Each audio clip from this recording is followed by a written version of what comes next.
आपने कभी सोचा है कि बलूचिस्तान के मासूम आवाम को आग और खून के खेल में धकेलने वाले ये नाम निहाद रहनुमा खुद कहां और कैसे रहते हैं?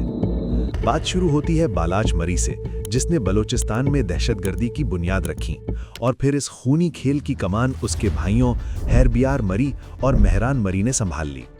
आज ये वो नाम हैं जो बलूचिस्तान के हुकूक का झूठा नारा लगाते हैं, लेकिन इनकी अपनी जिंदगियां लंदन और यूरोप के दीगर महंगे तरीन और पुरताइश महलात में गुजरती हैं। ये मफरूर सरदार आम और गरीब बलोच नौजवानों का खून बेचकर अपनी तिजोरियां भर रहे हैं। इनकी शाहाना जिंदगियों का मुआवजा जब बलूचिस्तान के संगलाख पहाड़ों में भटकने वाले नौजवानों से किया जाए तो इनका असल चेहरा साफ नजर आता है। इनकी इस नाम निहाद जद्दोजहद का पर्दा उस वक्त पूरी तरह फाश हुआ जब इनके दरमियान पैसों और हथियारों की बंदर बांट पर लड़ाई शुरू हुई। बलोच लिबरेशन आर्मी BLA और यूनाइटेड बलोच आर्मी के दरमियान होने वाली ये फूट किसी नजरिए या आवाम की भलाई के लिए नहीं थी, बल्कि ये एक खालिसतन खानदानी और माली झगड़ा था। हैरबियार मरी के धड़े ने अपने ही भाई मेहरान मरी पर $30 लाख के फंड्स और $800 मिलियन मालियत के जदीद असलहे के गबन का संगीन इल्जाम लगाया। जरा सोचिए, इतनी खतीर रकम और असलहा।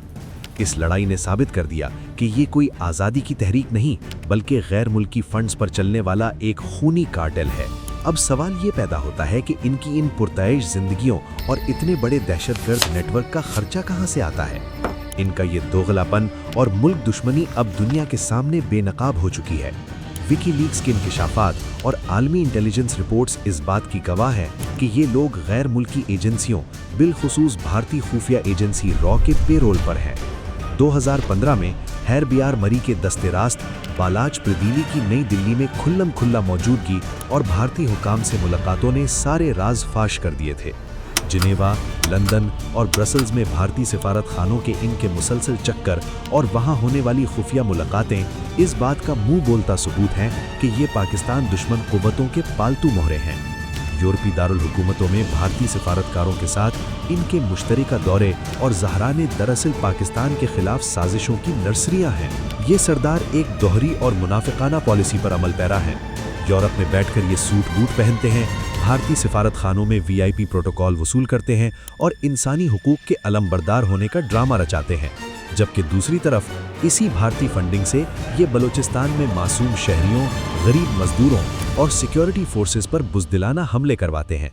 ये एक सोची समझी आलमी साजिश है जिसके तहत गरीब और बेरोजगार बलोच नौजवानों की ब्रेन वॉशिंग करके उन्हें रॉ के एजेंडे की तकमील के लिए इस्तेमाल किया जाता है।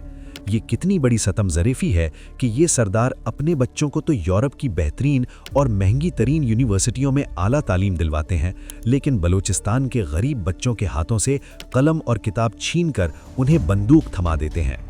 ये खुद भारतीय सिफारतकारों के साथ पुरतैश होटलों में बैठकर ग्रेटर बलूचिस्तान का नक्शा बेचते हैं, जबकि मासूम बलोच नौजवानों को पहाड़ों पर मरने के लिए छोड़ देते हैं ताकि इनकी अपनी गैर मुल्की फंडिंग और बैंक बैलेंस बढ़ता रहे। लेकिन अब अंधेरा छट रहा है। बलूचिस्तान के बाशऊर अवाम और नौजवान इन मफरूर लीडरों की हकीकत और इनके घिनौने चेहरे पहचान चुके हैं। वो समझ चुके हैं कि उनका और उनकी आने वाली नस्लों का मुस्तकबिल एक पुरअमन, खुशहाल और तरक्की याफ्ता पाकिस्तान के साथ जुड़ा है, ना कि गैर मुल्की डॉलरों और भारतीय आशीर्वाद पर बिकने वाले इन मौत के सौदागरों के साथ।